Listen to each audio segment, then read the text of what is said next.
au rythme à laquelle nous allons, d'après mon impression, bientôt on n'aura plus le droit de péter. C'est vrai, hein?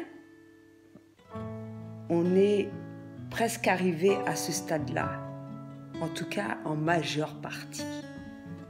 Et c'est fort dommage, hein? Et je vais t'expliquer cela à travers des brefs exemples. C'est comme le portable. Franchement, je pense que ça a vraiment envahi la vie de tout un chacun. Si ça aurait été pour de bonnes raisons, parce que ça sert quand même, le portable, comme j'ai déjà dit, pour mon travail, mon channeling, communiquer avec mes enfants, mais encore une fois, je vais parler du jugement. Hein? Chose qui est très importante, à laquelle beaucoup de personnes font. Et encore une fois, pour vivre les choses au mieux, qu'il faut éviter cela.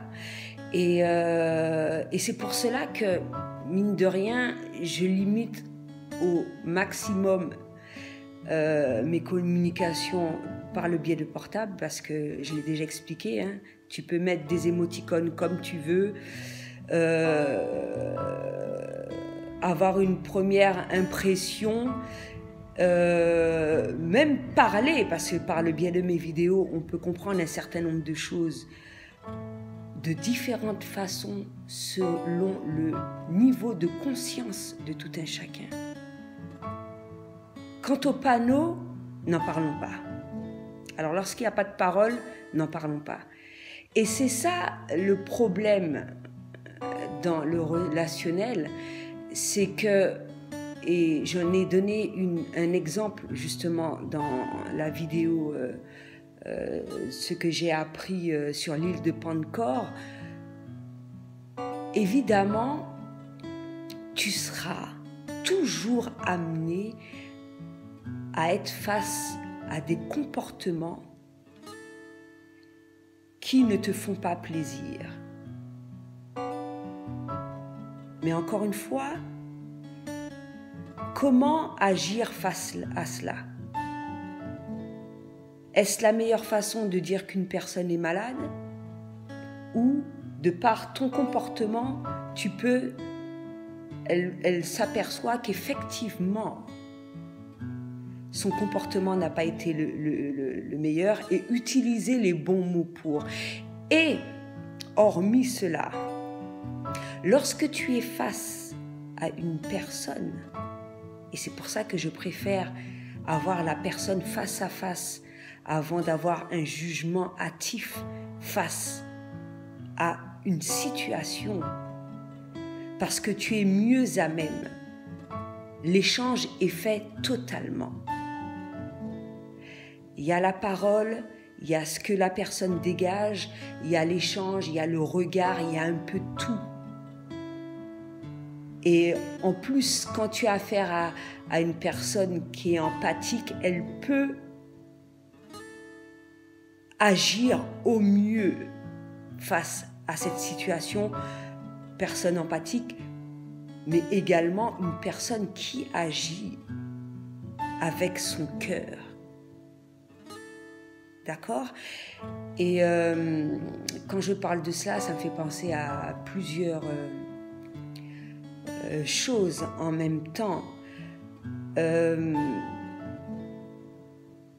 Mais surtout, je pense, par rapport aux échanges, il ne faut pas également oublier, même si, bon, déjà, quand tu prends conscience que tu es face à une personne qui est blessée, hein, ça ne te coûte rien d'avoir un geste, de parler, parce que comme je l'ai déjà expliqué, les personnes qui traversent un certain nombre de choses le besoin dont elles ont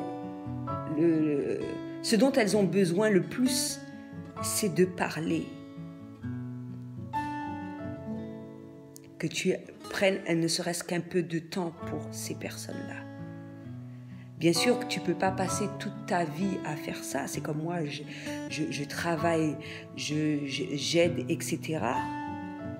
Mais, encore une fois, toi seul sais à quel moment, de la même manière que tu as un comportement vis-à-vis d'une personne, tu sais de quelle manière qu'il faut agir au mieux, mais tu sais à quel moment tu es disposé également à parler, tu es disposé à écouter, tu es disposé à aider, à agir au mieux.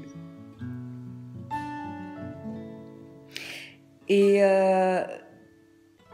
ne pas oublier également, surtout quand c'est une personne que tu as connue, que tu as rencontré déjà cette personne-là, il n'y a pas eu de hasard, etc. Hein? C'est un être humain, encore une fois. C'est un être humain avant tout. C'est quelqu'un, quelle que soit la personne, il y a eu un échange, il y a eu quelque chose. Et quand tu prends tout de manière positive, tu vas faire de façon à ce que cette approche-là se passe au mieux. Mais encore une fois, quand il s'agit de relationnel, tout ne dépend pas uniquement de toi, mais également de la personne qui est en face de toi.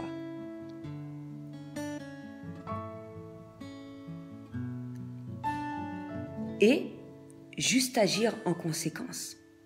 Même s'il y a erreur, même s'il y a ci, même si... Alors, pour que la communication se passe au mieux, faire de façon, comme je l'ai déjà dit, que ça soit face à face. Moi, je préfère avoir la personne face à face de moi.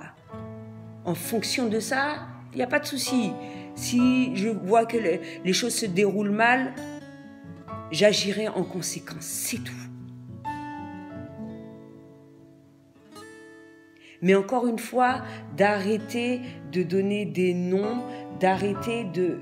Et même sans donner toutes ces petites choses-là, hormis les personnes qui sont dans le domaine que je suis, tu peux agir sans que je te dise exactement comment il faut le faire. Tu sens quand quelque chose ne te plaît pas quand même.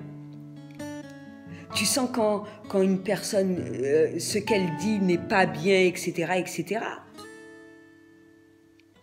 Tout simplement ça. Mais quand même, encore une fois, alors que je l'ai déjà dit à maintes reprises dans pas mal de mes vidéos, ne pas oublier ce côté humain-là qu'on a délaissé justement par rapport au portable, par rapport à agir de manière excessive face à une situation sans chercher à savoir pourquoi, être dans le jugement intempestif, etc., etc. Voilà quoi. Nous sommes des êtres humains. On a le droit à l'erreur. Moi, je dis que je suis prête pour cette année. Je peux être prête pour ces jours. Je peux être prête pour n'importe quel jour de l'année. Mais je n'attends pas que quelqu'un me le dise. Ok ? De la même manière que je me donne le droit de faire des erreurs, et ce pour n'importe quoi, pour moi, dans le domaine de mon travail, pour tout. Donc, voilà ce que j'ai voulu dire à travers le titre que j'ai donné à cette vidéo. Mine de rien, on est arrivé à un stade, on n'a même plus le droit de péter, quoi. On n'a pas le droit de penser, on n'a pas le droit de quoi que ce soit, on n'a pas le droit d'avoir d'émotions, on n'a pas le droit de faire quoi que ce soit.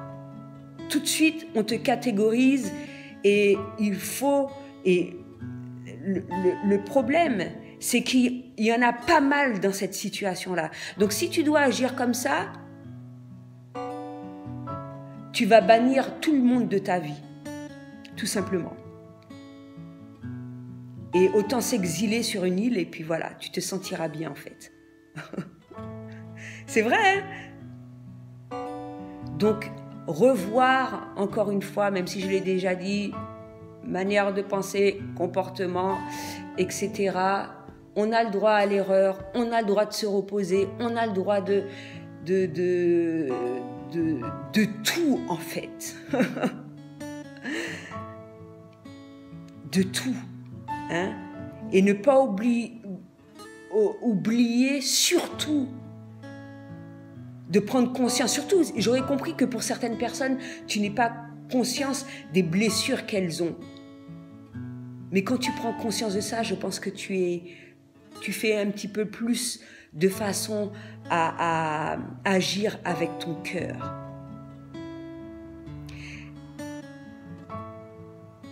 Et surtout lorsque tu es reconnaissant envers ce qu'une personne fait pour toi également. Parce qu'on a souvent tendance à s'arrêter à ce qu'une personne nous a fait, même si l'approche de tout un chacun va être totalement différente. Peut-être que la personne ne t'a rien fait, mais pour toi, elle t'a fait quelque chose, et puis voilà, quoi. Tu as décidé, bon, hein, chacun est dans son monde, on va dire. Mais en tout cas, moi, je n'oublie pas ce que les gens ont fait pour moi à travers tout ce qui se passe. Et c'est ce qui me permet d'être bien, de bien vivre et d'aborder les choses au mieux, justement. Donc voilà, c'est ce que j'avais à dire pour aujourd'hui. À bientôt.